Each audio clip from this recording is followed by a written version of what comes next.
নমস্কার দর্শকবৃন্দ। গরমের ছুটির শেষে বেশ কিছু স্কুল খুলবে না। সাম্প্রতিক প্রকাশিত এই প্রতিবেদনটি আমরা বিস্তারিত জেনে নেব।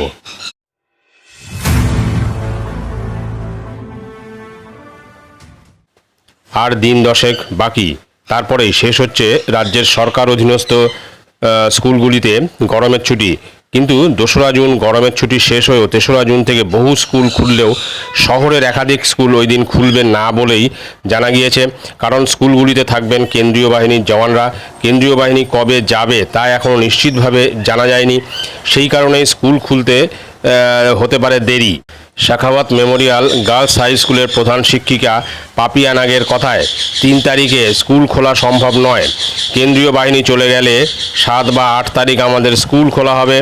নারায়ণ দাস বাঙুর মাল্টিপারপাস স্কুলের প্রধান শিক্ষক সঞ্জয় বড়ুয়ার স্পষ্ট বক্তব্য, এই মুহূর্তে আমাদের স্কুলে কেন্দ্রীয় বাহিনী রয়েছে। তারা যতদিন না স্কুল ছাড়বে ততদিন আমরা ক্লাস চালু করতে পারবো না।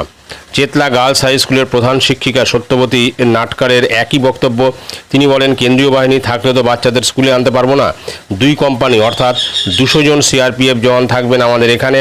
ওরা কবে যাবেন আমরা এখনও জানি না। আর ওরা থাকাকালীন ক্লাসরুমই পাওয়া যাবে না। তাই যেরকম পরিস্থিতি হবে সেই রকম ব্যবস্থা নেওয়া হবে।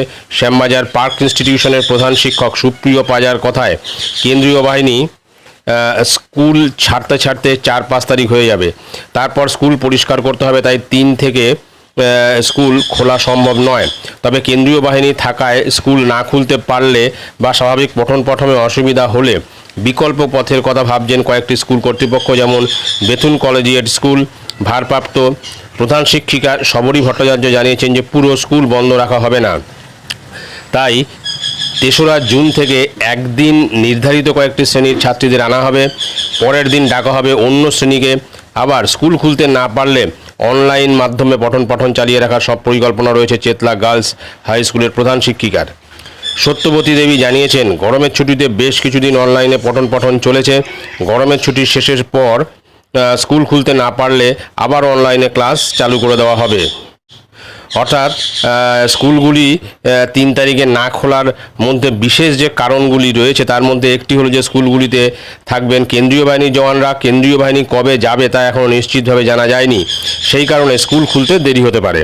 এখন যে সমস্ত স্কুলে কেন্দ্রীয় বাহিনী রয়েছে তাদের স্কুল খুলতে দেরি হচ্ছে বা হবে, এটা তো স্বাভাবিক।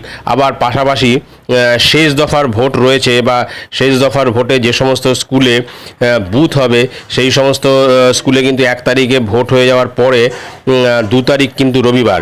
সুতরাং 2 তারিখে কিন্তু স্কুল পরিষ্কার করা বা সঙ্গে সঙ্গে সমস্ত কিছু পরিষ্কার পরিচ্ছন্ন করে 3 তারিখে ক্লাস চালু করার একটু অসুবিধা থাকবে বলেই মনে হচ্ছে। কেননা 2 তারিখে রবিবার থাকাকালীন কেউ পাওয়া যাবে না বা কোনো শিক্ষক বা শিক্ষিকা স্কুলে উপস্থিত হতে পারবেন না। তাছাড়া 1 তারিখে যে সমস্ত অঞ্চলে ভোট রয়েছে সে সমস্ত অঞ্চলের শিক্ষক শিক্ষিকাদের ভোটের ডিউটি থাকবে। তাদের মধ্যে অনেকেই হয়তো বাড়িতে পৌঁছাবে 2 তারিখে, অর্থাৎ পরের দিন বাড়িতে পৌঁছাবে। সেই কারণে 3 তারিখে স্কুল খোলা সেই সমস্ত ক্ষেত্রেও কিন্তু একটা অসুবিধার সম্মুখীন হবে। তো দেখা যাক শিক্ষা দপ্তর থেকে কি নির্দেশ আসে স্কুল খোলার। ভিডিওটি ভালো লাগলে অবশ্যই সাবস্ক্রাইব করবেন চ্যানেলটি পরবর্তী আপডেট ভিডিও পাওয়ার জন্য। ধন্যবাদ।